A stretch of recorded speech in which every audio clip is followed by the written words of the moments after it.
Ah, hola, buenas noches. Tardes aquí a donde yo estoy, en el estado de Washington.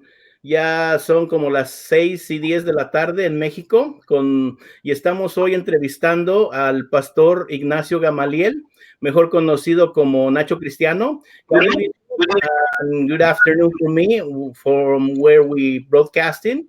I'm interviewing Pastor Ignacio Gamaliel from Mexico, and he's going to share his testimony today and his experience with the Lord. But we're going to do it mostly in Spanish, so sorry about that, my audience in English. Some other time we will do another one, another broadcast in English. Thank you. Vamos entonces a hacer esta entrevista con el hermano Ignacio Gamaliel. Buenas tardes, hermano Gamaliel, pastor. ¿Cómo está? Hola, ¿qué tal, Armando? Pues me da mucho gusto poder saludarte y saludar a tu audiencia también en esta hermosa oportunidad de comunicarnos a través de el Internet. Qué bien, qué bien. Nos gustaría saber, primordialmente hoy, su testimonio, que se le llama, que quiere decir cómo es que fue que regularmente nos dicen, ¿cómo es que Dios te encontró? ¿Cómo es que llegaste a la salvación? ¿Cómo es que te hiciste cristiano? ¿Cómo es que ahora crees en Cristo? Ahora eres un seguidor de Cristo, ¿verdad? Pero en la Biblia leemos que realmente es cómo es que Dios nos encontró. Andábamos perdidos y algo pasó en nuestras vidas, qué sé yo. Y si nos podrías platicar tu historia, que en realidad en las iglesias se les dice testimonio. Por favor, hermano pastor. Es correcto, Armando, pues me da mucho gusto poder compartir con ustedes esta experiencia de vida. Yo quiero decirles, mi testimonio no es aquel que saldrá en muchas publicaciones, porque no fue un testimonio de una crisis mayor o de una enfermedad muy grave.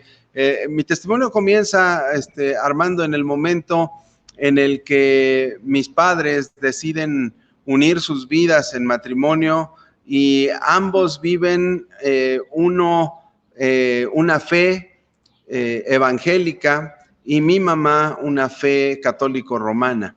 Así es que ellos deciden unir sus vidas y después de 2 abortos, cuando los médicos habían dicho que el tercer intento era el último y no había posibilidad de que tuvieran otro intento más, mi madre, ella pues tuvo algunas complicaciones, fue un proceso difícil, sin embargo, ella, como ella sabía hacerlo, oraba y buscaba la presencia de Dios, y ella refiere que ella le dijo a Dios, quiero que nazca mi hijo, quiero que me des la oportunidad de tener un hijo. Y pues efectivamente este tercer intento pues fui yo, fue gracias a Dios que pude llegar a este mundo. Y durante mi infancia, que fue una infancia buena en todos los aspectos, en lo económico, en lo material, en lo emocional, fue una infancia generalmente buena, pero también una infancia en donde crecí buscando de Dios y tuve un amigo muy cercano a mí que era mi consejero espiritual, era el padre Tejeda, era un sacerdote. Cuando yo salgo de la primaria, Armando, mi preocupación fue, padre, ¿y ahora qué voy a hacer? Porque ya no vamos a estar en la iglesia cada viernes como lo hacíamos en esa escuela. El padre me dijo algo y yo te voy a decir, hubo 2 cosas que ese sacerdote dijo en alguna ocasión cercano a mí y marcaron mi vida en adelante. La primera fue, tú vas a tener una necesidad de Dios. Cuando esa necesidad te llegue, búscalo y búscalo hasta que lo encuentres. Y cuando lo encuentres, quédate en ese lugar. Eso fue algo que marcó mi vida y más adelante tuvo sentido. En ese momento no entendí lo que él me estaba diciendo, pero más adelante tuvo sentido. ¿Cuántos años tenías cuando él te dio ese consejo? Yo tenía entre 11 y 12 años de edad. Oh, sí. 11 y 12 años. Ahora, otra cosa que escuché y que me marcó radicalmente fue cuando él, en una de las reuniones que tuvimos de la escuela, donde iban los padres de familia, donde nos daban la comunión y demás, él preguntó en una ocasión, ¿cuántos de ustedes tienen Biblia? Menos del 50% de los alumnos de esa escuela levantaron la mano y dijeron que sí tenían Biblia. Wow. Después preguntó, ¿cuántos de ustedes la leen? Menos del 10% de los alumnos que estábamos ahí y los padres de familia levantamos la mano. Y después volvió a preguntar el padre, ¿cuántos de ustedes la entienden? Solamente hubo 1 o 2 valientes que levantaron la manita ahí, pero realmente no sabiendo mucho. Y el padre dijo esto, pues si no tienen una Biblia, se la compran. Si tienen y no la leen, se ponen a leerla. Y si la leen y no la entienden, pregúntenle a los evangélicos. Ellos sí saben leer la Biblia. Esas palabras me marcaron. Ahora, debo decirte que aquí en México ese padre estuvo suspendido por medio año. Ya no regresó a la iglesia por observaciones que de pronto él hacía. Revolucionario. Sí, medio año se pasó sin poder predicar, sin poder estar en la iglesia, por haber hecho ese tipo de declaraciones. Wow. Ahora, Armando, que cuando yo entro a la secundaria, mi vida es totalmente diferente. Ya no tenía yo un consejero asesor, ya no tenía yo alguien que pudiera entender una parte de mi vida que era el no tener un contacto social cercano con mis padres. Ellos proveían de todo lo necesario, ellos proveían económica y materialmente de todo lo necesario para la casa. No me faltó nada en la infancia, sin embargo, mi carencia era afectiva, era emocional. ¿Y una preguntita? Sí.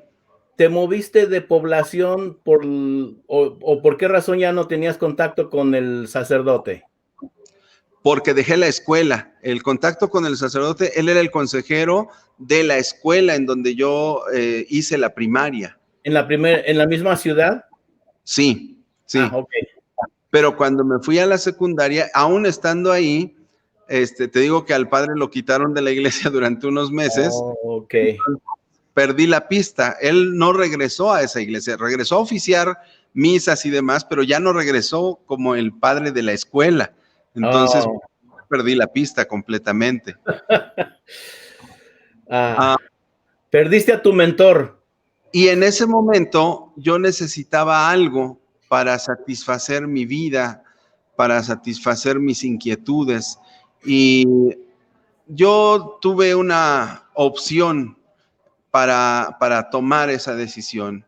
La opción era o me integraba a los grupos que ya existían dentro de la comunidad o crear el propio. Pero no te estoy hablando de grupos sociales, no te estoy hablando de grupos, estoy hablando de pandillas, estoy hablando de bandas. Y yo decidí en su momento formar una pandilla y ser el titular, por supuesto, de esa banda. Claro. Nuestra actividad delictiva en ese momento era el robo de los refrescos. Los camiones antiguamente tenían las rejas de refresco en esta forma. Sí. Entonces era fácil sacar un refresco de esos en bicicleta, en moto. Esos eran nuestros actos delictivos. Después, hasta caminando, ¿no? Claro. Cuando iba arrancando el camión era fácil llevárselo.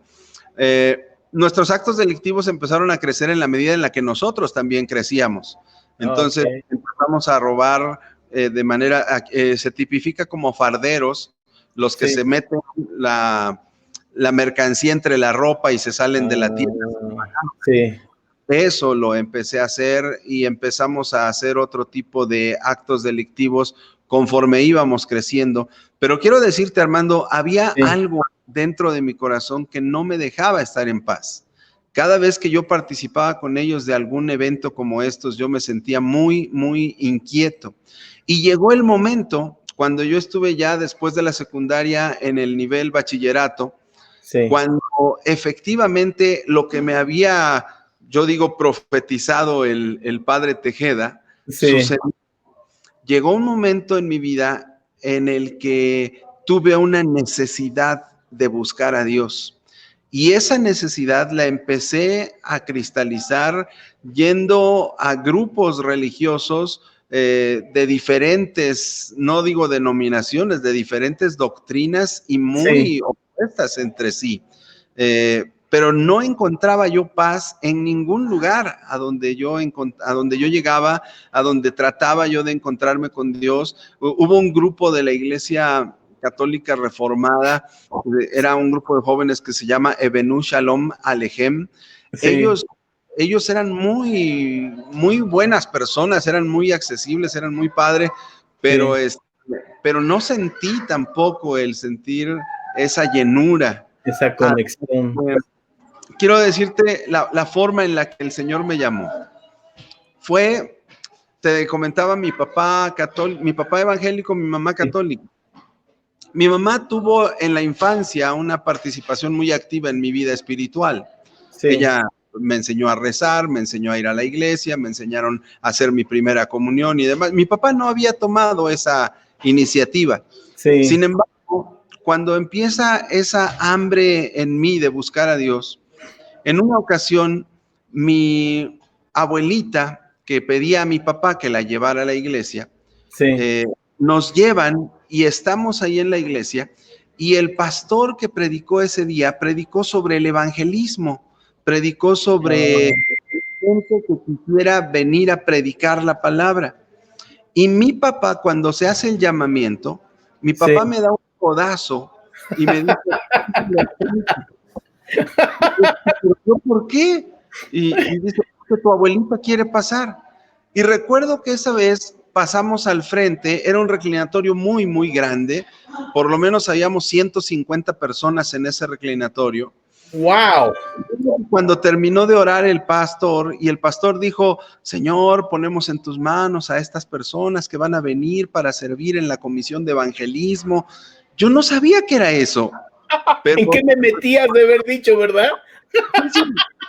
Mi papá me estaba embarcando en ese momento, porque hábilmente mi papá le dijo al pastor, mi mamá tiene más de 70 años y no puede estar hincada mucho tiempo, pastor. Y el pastor, recuerdo que le dijo a mi papá, está bien, la hermanita Martínez puede regresar a su lugar. Pero mi papá lo agarró del brazo de mi abuelita y se regresaron los dos y me dejaron ahí embarcado. El domingo, eso fue un domingo, pero al domingo siguiente, cuando yo asistí a la reunión de la comisión de evangelismo, yo tenía en ese entonces 17, casi 18 años de edad. Sí. Cuando eso sucede, resulta que voy a la comisión de evangelismo y hay puro viejito en la comisión de evangelismo. Pura gente viejita. Y ellos me adoptan y me dicen, este va a ser la mascota de nuestro equipo, ¿no? Pues claro. Puro veterano. Muy, muy mal estando ahí. Pero déjame te digo, Armando, que empecé a asistir. ¿Y qué tipo de iglesia era esta? La iglesia metodista. La iglesia metodista, y es nada menos que la catedral metodista en México, la que se encuentra en Gante número 5, la Santísima Trinidad. Esa es la iglesia. Órale, con título y todo. Vamos a asistir, sí. Ahora, algo que sucedió es que después de la primera reunión de evangelismo, de la comisión de evangelismo, yo me acerco el domingo con mi tía y le digo, tía, ya estoy viniendo a la comisión de evangelismo. ¿Y qué van a hacer? Pues dicen que vamos a predicar la palabra. Y dice mi tía, bueno, pues está muy bien. Y abre su monedero y me da 20 pesos. Y yo dije, yo quiero ser evangelista. Pagan bien. Sí, claro, claro.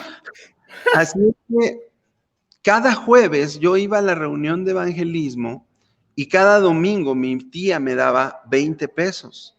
El día que se me ocurrió decirle a mi tía que íbamos a tener una campaña de evangelismo de toda una semana, mi tía sacó un billete de 200 pesos. Y me ¡Wow! lo puso ¿Cuál en es la el equivalente hoy en día de eso? Vamos a decir. Yo te diría que hoy son como 2,000 pesos por una semana, no sé, ¡Wow! ¿no? Te fue re bien. Sí, sí, mi tía era muy generosa y saber que estaba yo yendo a la iglesia era maravilloso para ella. Ahora, déjame te digo, yo empecé a predicar la palabra, empecé a compartir el evangelio, aprendí todos los textos bíblicos de memoria, aprendí la técnica de evangelismo explosivo, evangelismo uno por uno, evangelismo casa por casa, evangelismo en el parque, me aprendí todas las técnicas. Pero Y como perico. exacto. Yo llevaba a la gente a los pies de Cristo, pero yo no era convertido, yo no había O sea que recibido. eras un vendedor, pero no convencido del producto. Correcto, correcto. Yo le predicaba a la gente, yo hablaba con la gente lloraba y recibía a Cristo, pero si en ese momento, Armando, yo me... Comercial, ¿no? comercial. Eso quiere decir que la palabra de Dios, aunque la esté hablando, vamos a decir, no te estoy diciendo así, ¿ok? Aunque la esté hablando una piedra, tiene poder. Claro, claro, por supuesto que sí. Tú eres un testimonio de eso, de lo que ahorita lo que estás compartiendo. Que aunque sea como dijo Pablo, por envidia o por como sea, pero el evangelio es predicado, tiene efecto en la gente. Es correcto, es Wow, correcto. sigue, perdón por la interrupción, pero es No, que me llamó la atención eso. ahora bien, un día yo aprendí a manejar el proyector de películas de los carretes de 35 milímetros. Sí. Nadie sabía manejarlo más que un hermanito que era el encargado del proyector, pero él me enseñó a usarlo. Yo siempre fui muy inquieto, entonces yo le dije, a ver, enséñame a usarlo, ¿no? Y aprendí a darle vuelta, a que no se enredara la cinta y demás. Ahora, esa semana de la Comisión de Evangelismo, el jueves, quiero decirte, fue agosto de 1988, jueves. No sé qué día habrá sido, pero fue en agosto de 1988, Fue jueves. un día jueves. No llega el hermano que transmite con el proyector de 35 milímetros la película. No llegó. Y la encargada de evangelismo, que es mi madre espiritual, Andrea Vázquez de Velasco, Ajá. ella dice, ¿saben qué? Pues avísenle a la gente, porque ya había gente sentada en el auditorio para ver la película, y dice, avísenle a la gente que se suspende la función y que no va a haber película hoy. Wow. Y yo les dije, no, esperen, ¿qué les pasa? Hay mucha gente ahí. Yo hasta ese momento, Armando, yo veía a la gente como gente que iba a dejar su ofrendita, como gente que iba a representarme el pago de mis 200 pesos de mi tía. Es lo que te daba tu tía, ¿no? Tu salario. Entonces, yo no podía decirle a mi tía, ¿sabes qué? Que el jueves se suspendió. O sea, No, no era posible. te cortaban tus 200. Sí, me hubiera recortado algo. Buenas tardes. Al final de cuentas, quiero decirles que yo dije, yo manejo el proyector, déjenme hacer una prueba y yo manejo. La primera prueba que hice se me enredó toda la cinta, tuve que volver a meter en el carrete y hacer muchas cosas, pero al final de cuentas proyecté la película y debo decirte algo, Armando, la película no era otra, era la vida de Jesús. Película que yo vi en mi niñez cualquier cantidad de veces, película que en mi adolescencia la volví a ver muchas veces y con muchas versiones, pero la película de Jesús, ese jueves de agosto en 88, yo la tuve que ver cuadro por cuadro porque yo tenía que estar seguro que no se me fuera a enredar la cinta. Así es que tuve que observar detenidamente cada cuadro de la película y el Espíritu Santo empezó a tocar mi corazón. Wow. El Espíritu Santo empezó a decirme que eso que yo había visto en la película durante muchos años atrás, eso Jesús lo había hecho por mí. Wow. Termina la película y pasa la encargada de evangelismo a hacer el llamamiento. Ella dice que se pongan de pie los que quieran aceptar a Cristo. Nadie, Armando, Nadie del equipo de comisión de evangelismo de Gante se dio cuenta que el que estaba atrás del proyector en ese día estaba haciendo su oración, aceptando a Jesús como Señor y Salvador. Ahí en el proyector. Ahí en el proyector. Ese día fue transformación total para mí. Entendí lo que había venido haciendo. Entendí que si yo me hubiera muerto antes, hubiera llevado gente a los pies de Cristo, pero yo me hubiera ido al infierno. Wow, wow, qué tremendo, qué tremendo. Sí, qué la verdad es tremendo. algo increíble. Y de ahí en adelante, Armando, se vinieron una serie de cosas.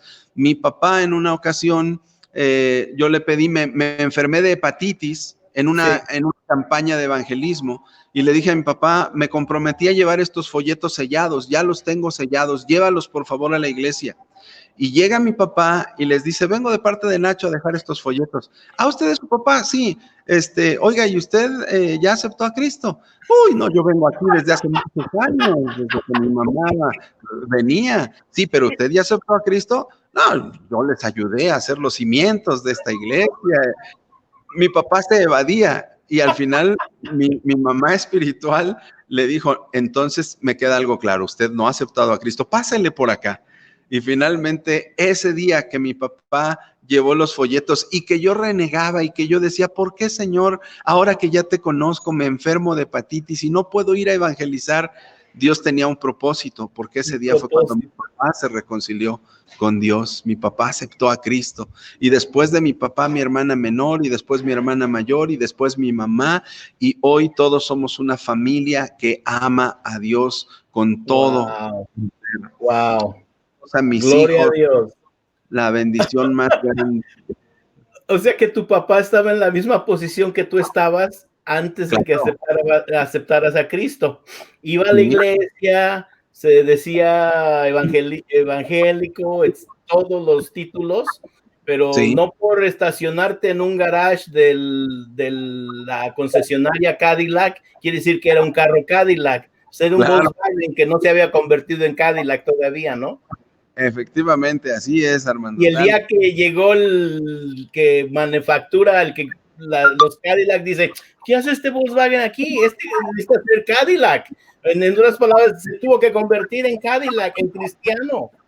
Así es, así es. Y no tardó mucho tiempo que una vez que ya entendí lo que estaba haciendo, para mí como una broma, como una manera de generarme un ingreso, entendí la obra del Señor, entendí lo que estaba haciendo y poco tiempo después tuve un llamado de parte de Dios para ejercer el ministerio pastoral. Llamado al cual lo primero que hice fue huir. Quiero decirte que un año dejé de ir a la iglesia porque yo dije, una cosa es servirles en la congregación y hacer algo en la iglesia y otra cosa muy diferente es que me quieran ya embarcar para un ministerio de ese tamaño. Huí de la iglesia durante un tiempo, pero tiempo más adelante acepté humildemente el llamado de Dios, entendía lo que me había llamado el Señor y hoy, bendito sea Dios, pues ya tenemos 27 años de pastorado en las iglesias en donde Dios nos ha llamado. Pero fue entonces ya tu decisión, ya nadie te empujó a hacerlo, sino fue tu propia, te diste cuenta que ese era el plan de Dios para tu vida. Sí. Sí. Déjame decirte, Armando, hubo algo muy crucial en el proceso. Cuando nosotros estuvimos en el seminario, cuando decidí entrar al seminario, yo iba para la carrera de psicología. Ah, bueno. Y decidí meterme al seminario. Y cuando ya hice yo el proceso de inscripción y me dijeron que sí me aceptaban y demás, voy a casa de mi mamá, con mi papá, con mi mamá, y les digo, ¿saben qué? Que ya no van a tener un hijo psicólogo. Ahora voy a entrar al seminario, ya hice el examen y la próxima semana me interno en el seminario. Y mi mamá empieza a llorar. Y yo dije, estoy rompiendo su corazón, estoy desilusionando a mi madre. Mamá, ¿qué te pasa? Y me dice esto mi mamá, escucha, me dice mi mamá, yo te he platicado las cosas tan difíciles que pasaron antes de que tú nacieras, pero hay algo que nunca te dije. tú ibas a nacer, cuando tú ibas a nacer, en el taxi en el que yo iba, yo le dije a Dios, Señor, yo quiero que me permitas que nazca mi hijo con bien.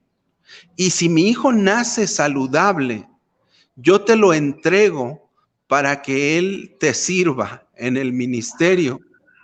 En ese momento dijo mi mamá, por donde quiera que tú lo quieras llamar. Wow. Bendito el Señor que me llamó en la iglesia metodista y no en la otra iglesia, porque no tendría hijos ni estaría casado. Pero fue sorprendente. O sea, mi mamá no estaba llorando por la decepción, mi mamá estaba llorando porque ella sabía que Dios había escuchado su oración y que Dios había tomado en cuenta el ofrecimiento de mi madre, llamando a su hijo al ministerio pastoral. Y dice mi mamá, y yo nunca te lo dije porque no quise influir en ti. Wow. Oye, esto sin tu mamá saber, hizo lo mismo que la mamá del profeta Samuel hizo. Correcto. Ana, lo mismito. Si haces que yo tenga un hijo, te lo voy a entregar a ti, a tu servicio. Así es. Lo mismo. Pero la diferencia es que de Samuel a ti, tu mamá, como dijo, yo no te influencié, dejó que Dios hiciera el trabajo. Ya ves que Pablo en sus cartas dice, yo sembré, Apolo regó, pero el crecimiento lo da el Señor. Así es. Entonces, tu mamá te dejó que alguien sembrara, que alguien te regara, y que el crecimiento que cuando ya, porque ese ya era un crecimiento cuando les fuiste a avisar, me voy al seminario, ya no voy a ser psicólogo. Sí, fue 4 años después, más arriba. 4 años después de haber aceptado a Cristo, tomé la decisión de entrar en julio, septiembre de 1992, entré al seminario. Wow, qué tremendo. Oye, qué bonito testimonio. Nos podemos dar cuenta y nuestra audiencia se podrá dar cuenta que oímos todos, vaya uno a la iglesia o no vaya uno a la iglesia, en la calle, del país que seas, de la raza que seas, oye uno, sí, Dios me escucha, Dios oye, Dios esto, Dios lo otro. Pero de verdad no tiene uno la idea que verdaderamente así es. Dios escucha las palabras o los ruegos a veces hasta del corazón y de la mente de las personas, como en este caso el de tu mamá. Claro. Y los cumple. Y aunque la gente no lo ande buscando, Dios va y los encuentra. Agarra, dice que deja las 99 y va por aquella, va por la una, por la oveja, por aquella oveja, la va y la trae, dice, y entonces ya invita a sus amigos y se regocija. Esto es amor, ¿verdad? Como amor, eso es el verdadero amor, ¿verdad? Es el amor de Dios manifestándose de todas formas. Y yo, uno de los versículos que más utilizo para compartir con los niños y expresar, hablar del amor de Dios, es Romanos 5:8, cuando dice que Dios muestra su amor para con nosotros en que aún siendo pecadores, Cristo murió por nosotros. Y a mí me retrata mucho ese versículo del amor de Dios, porque hoy cuando platico el testimonio, cuando comparto esta experiencia de fe, no falta quien me dice, es que tú te estabas burlando de Dios predicando la palabra, tú te estabas burlando de Dios, y yo digo, sí, efectivamente, sí, porque no había encontrado el amor, pero Dios muestra su amor para conmigo, en que aún cuando yo estaba evangelizando por dinero, Cristo murió por mí, y cuando entendí eso, hubo una transformación completa en mi vida, y esa transformación no la puede hacer otra cosa sino el amor de Dios manifestándose a favor de todo pecador. De esta manera, Armando, creo que vale la pena decirle a todo el auditorio, a todos nuestros amigos que nos miran en esta hora, no importa qué tan grave haya sido tu vida pasada, qué tan pecador te puedas considerar en este momento, qué tan ausente de Dios o qué tan lejano de Dios te sientas o qué tanta culpa sientas por haber ofendido a Dios. No importa, porque Dios te ama y el amor de Dios está listo para abrir sus brazos y recibirte y perdonarte y limpiarte de todo pecado. Ese es el amor de Dios. Ese amor se manifestó en mi vida y yo dejé lo que fui antes, cuando aprendí a ser pandillero, cuando aprendí a robar, cuando aprendí todas esas cosas que consideré en su momento, pues algo que no estaba ofendiendo a Dios porque ni lo conocía, ¿no? Sí, pero claro. Vino la transformación y vino el arrepentimiento genuino, el pedir perdón a Dios, pero lo más maravilloso de todo, saber que Dios me estaba perdonando en realidad. Y obviamente también nos podemos dar cuenta que nosotros captamos las cosas de una manera, obviamente, como decimos por ahí, humanamente hablando, de nuestra percepción humana, pero Dios, la gente te pudo haber dicho, es que tú predicabas el evangelio por ganancia económica, pero en los ojos de Dios Él te estaba viendo diferente, Él te estaba viendo como, no, este es mío, este va a ser mío, este ya lo tengo marcado. Entonces, ahorita, para que sea uno de los míos, tiene que empezar de alguna manera. Y la percepción de Dios que Él tiene, cómo nos ve Él más bien, cómo nos ve Él, completamente diferente a como nosotros nos vemos los unos a los otros o a veces nos vemos a nosotros mismos. Porque de verdad la percepción de Dios, de cómo Él nos ve, en su palabra, son libros, pero son cartas de amor hacia nosotros. La verdad, son cartas de amor. Nos está diciendo, hijo, te amo, hijo, no tengas miedo, hijo, te estoy esperando, hijo, aquí estoy con los brazos abiertos. Toda la palabra, conforme la vayas leyendo de principio a fin, siempre está hijo para acá, hijo para acá. Y dice uno, pero es que este es malo, pero es que este mata, pero es que, no, eso no importa, esto no importa. Uno de sus inspirados, Pablo, en el libro de Corintios, Primera de Corintios, capítulo 13, verso 4, dice, porque el amor es paciente, es benigno, el amor no es celoso ni envidioso, el amor no es presumido ni orgulloso, no es arrogante ni egoísta ni grosero, no trata de salirse siempre con la suya, no es irritable ni quisquilloso, no guarda rencor, no le gustan las injusticias y se regocija cuando triunfa la verdad. El que ama es fiel a ese amor, cuéstele lo que le cueste. Siempre confía en la persona amada, espera de ella lo mejor y la defiende con firmeza. Dios es el que siempre confía en nosotros, en la persona amada, y espera de nosotros lo mejor, y por eso es que nos defiende con esa firmeza. Ya una vez en Él, pero aún antes de venir a Él, está peleando por nosotros. Así es. Una canción que canta aquí un hermano americano, Michael W. Smith, dice, yo sé que Dios siempre está trabajando, aunque yo no lo vea. Yo sé que siempre Dios está trabajando, aunque yo no lo oiga. Yo sé que Dios siempre está trabajando, aunque yo no lo sienta, porque Él nunca para, Él nunca para, Él nunca para de trabajar.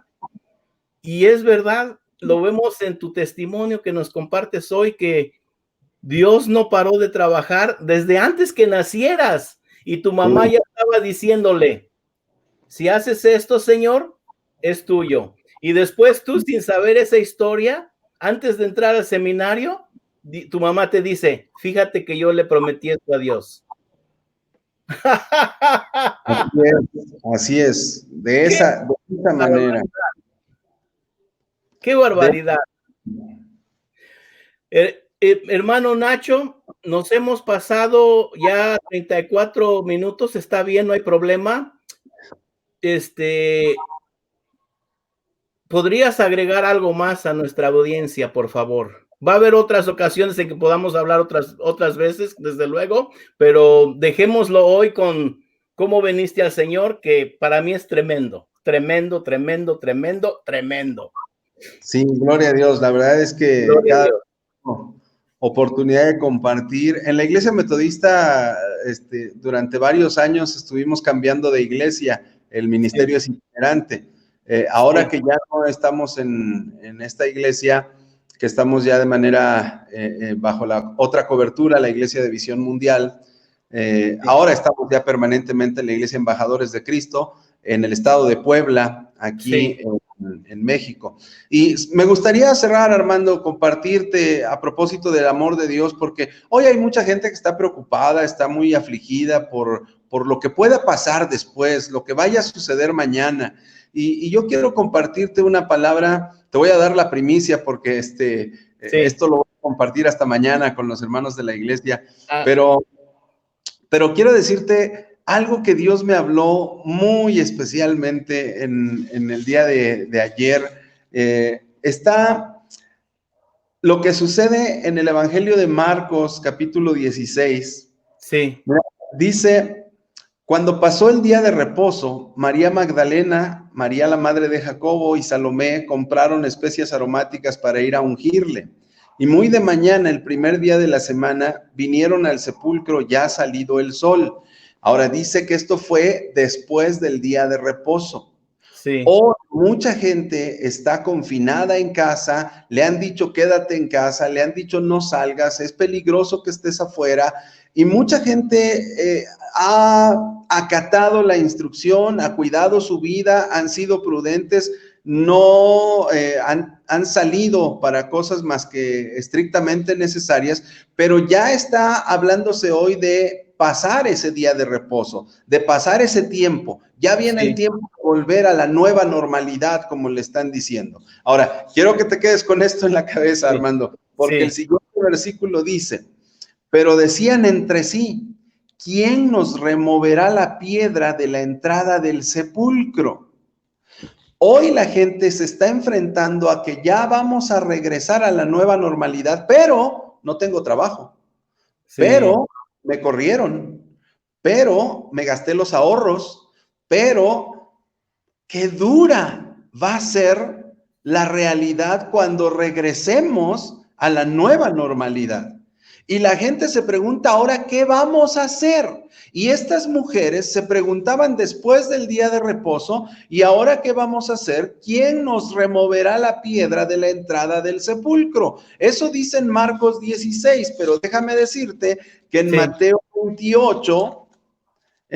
28 dice: hubo un gran terremoto porque un ángel del Señor descendió del cielo y llegando removió la piedra y se sentó sobre ella.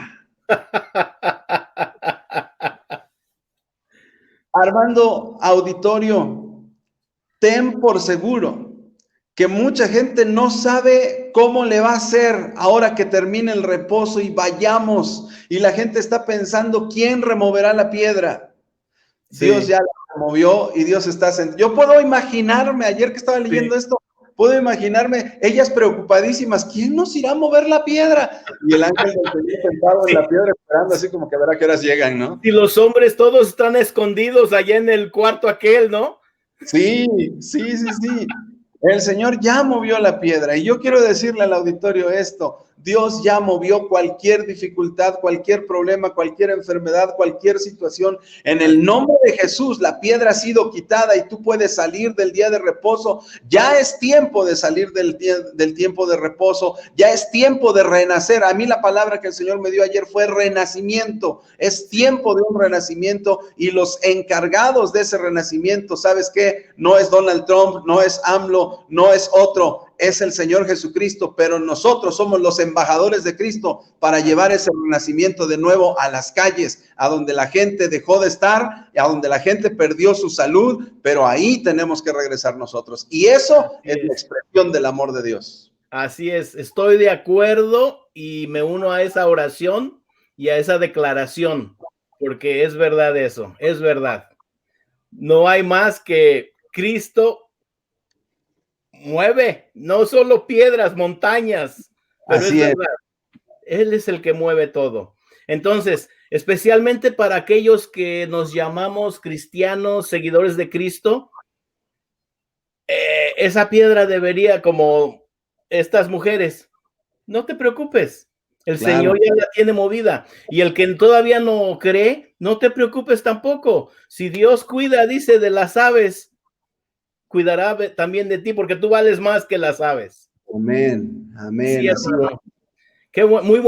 Muy buena palabra para cerrar. Me da gusto que hayas compartido este último verso, porque verdaderamente hoy en día la gente necesita oír estas palabras de aliento, estas palabras de fe, que no flaqueen, que no se desanimen, que no dejen ni que su mente los engañe, porque el enemigo también está mandando siempre pensamientos, y si uno abre la puerta, no, hombre, hace su casa ahí adentro.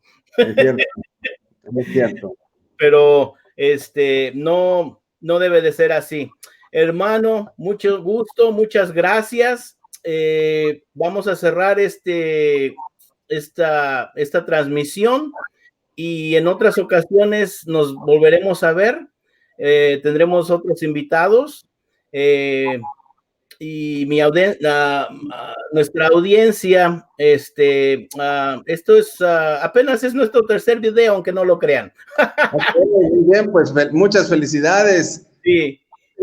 Este es el tiempo que Dios nos ha preparado. Sí, gracias, hermano Ignacio. Y estamos haciendo nuestros pininos, aprendiendo conforme vamos, ¿verdad? Pero poco a poco, eventualmente quitaremos estos anuncios que están aquí alrededor, que no pertenecen a nosotros, pero pues tiene uno que usar las aplicaciones gratis a veces, cuando no tiene uno lo suyo, ¿no? Pero claro, está bien, no hay problema. Claro. No me cuelgues ahorita, voy a cortar aquí, y seguimos platicando un ratito tú y yo, ¿ok? A la orden, okay, claro. Hasta luego, audiencia. Dios les bendiga. Dios los bendiga. Gracias por atendernos hoy.